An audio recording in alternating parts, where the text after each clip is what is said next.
Hey guys, it's Oliver here. Welcome to another video. Well, 2018 is already upon us.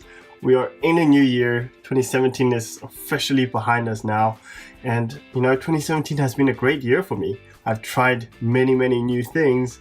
Some of them I didn't like, some of them I really enjoyed, and some of these things are here to stay.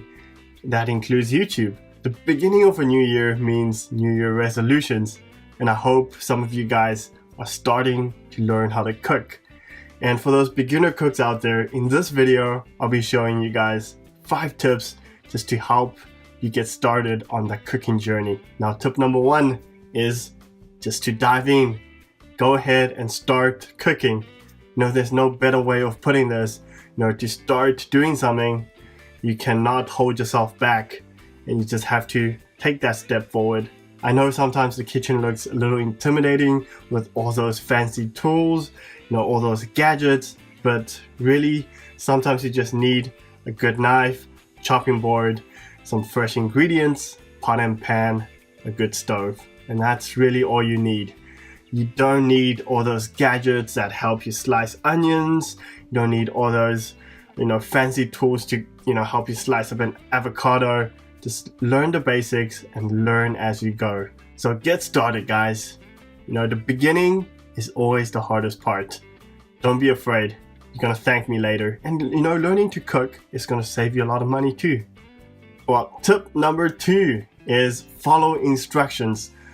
There are a lot of recipes out there, including my own, that I uploaded on YouTube. There are a list of ingredients, there are cooking times, there are, the portions to use, or when to add in your ingredients. Learn to follow instructions. At this stage of your cooking journey, when you are a beginner, don't skip. Don't try to be fancy. Don't try to, be creative with the ingredients. Stick to what works, because people have tested out these recipes before, and they know it's going to work. So if you're trying to switch out, key ingredients, sometimes the flavor and the texture of the food is not going to be so balanced when it comes out. So let's say if you don't have all-purpose flour and you decide to switch that with whole wheat flour, now the whole outcome of the product is going to be completely different. So stick to the recipe, follow instructions, and it's going to be easy. And in the end, you don't even have to think about it, because the recipe has been tested and has been proven. Tip number 3. Now, this is a tip that a lot of people kind of overlook, because having a knife in the kitchen is very important. You use it almost every single meal, use it almost at every single recipe, except maybe like the baking recipes, you don't really use a knife. But having a sharp knife is so important.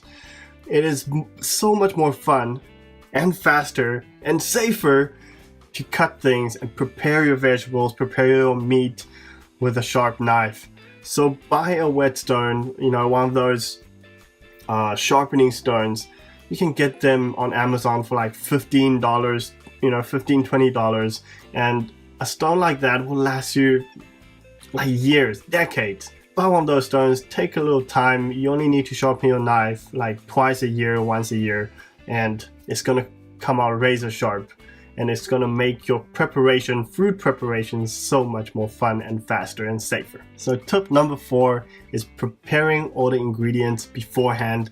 Now, what I mean by preparing is actually just chopping up the onions, mincing the garlic and chopping the carrots, and have your seasonings right next to your cooking station. Then you can start heating up your stove, heating up your pan, putting the ingredients in, and then start the cooking process. Because if you don't prepare it, let's say you are stir frying and sweating the onions in a pan, and then at the same time you're trying to cut up some carrots and wash some vegetables on the side, you might have the heat turned up too high and you're not paying attention to the pan, and next thing you know, you have burned onion in a pan, and that's not going to be good. And that's going to be a little chaotic in the kitchen, especially when it's your first time or you're just learning how to cook. So having everything prepared and neatly available to you, next to you, at your cooking station will make things a lot easier and just, you know, it's just neater in general. And the last tip for you guys is learn to cook an egg. I know how incredibly basic this sounds to you guys, but an egg is a very important and delicate ingredient in many cuisines. There are many ways to cook an egg. It's not just boiling the egg, frying an egg, scrambling an egg. There are different degrees of wellness you can cook it to and different ways of preparing an egg. So this way you can use an incredibly cheap ingredient to practice all your essential skills that you'll need later in the cooking journey. And you know what? In the next video, I'm going to show you guys 8 different ways to cook an egg. And thank you guys for watching this video until the very end. I hope some of you guys will take these 5 tips into practice and start off your cooking journey.